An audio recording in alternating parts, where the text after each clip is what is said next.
Kalau dengar kata science fiction, apa yang terlintas di pikiran kamu? Spaceship, robot, alien, atau mungkin AI yang memberontak melawan manusia?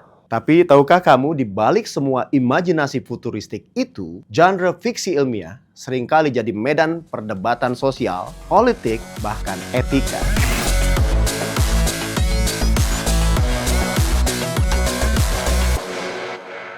Hai teman-teman pembelajar. Hari ini di Wordburst kita bahas kenapa fiksi ilmiah sering bikin kontroversi dan kenapa itu penting untuk terus kita bicarakan.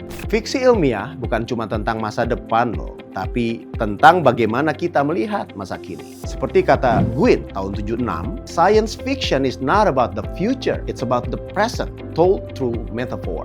Dengan kata lain, robot, alien, atau planet baru hanyalah cermin untuk mengkritik masyarakat kita sekarang. Ambil contoh, Frankenstein yang ditulis oleh Shelley 1818 sering dianggap novel sains pertama, tapi sebenarnya bicara tentang tanggung jawab ilmuwan dan bahaya kesombongan manusia.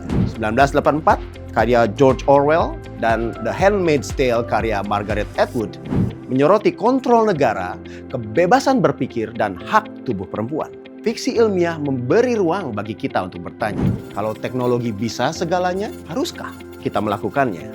AI and Humanity film seperti Ex Machina, Her, dan Blade Runner 2049 memicu debat besar. Apakah kecerdasan buatan bisa punya kesadaran? Dan apa artinya sebenarnya jadi manusia? Menurut Borenstein dan Arkin tahun 2021, diskusi ini penting karena fictional narratives often shape public perception of real-world AI ethics. Fiksi ilmiah dulu sering didominasi oleh male heroes and male imagination. Tapi kini banyak penulis seperti Butler, Jameson, dan Kixin yang menantang bias itu. Mereka memperlihatkan bahwa masa depan harusnya tidak hanya milik satu kelompok, tetapi milik semua orang. Banyak film science fiction seperti Avatar atau Starship Troopers dikritik karena membawa logika kolonialisme keluar angkasa. Manusia menaklukkan planet lain seolah mengulang sejarah penjajahan di bumi. Nama pada tahun 2015 menyampaikan bahwa space exploration in science fiction often repeats old power hierarchies under a new disguise. Kontroversi dalam fiksi ilmiah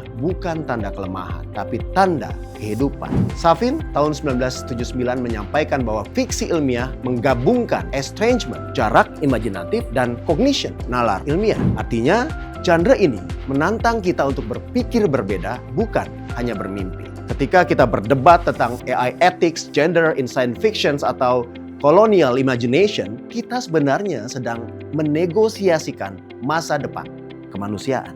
So, teman-teman pembelajar, jangan kira fiksi ilmiah cuma hiburan geek atau cerita masa depan yang jauh. It's our moral playground, tempat ide-ide besar diuji lewat cerita. Kalau film The Matrix atau Black Mirror bikin kamu mikir dua kali tentang teknologi dan realitas, berarti fiksi ilmiah berhasil.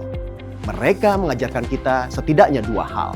Pertama, bahwa imajinasi adalah bentuk tertinggi dari pemikiran kritis. Dan kedua, bahwa masa depan, baik atau buruk, tergantung pada pilihan kata, ide, dan tindakan kita hari ini.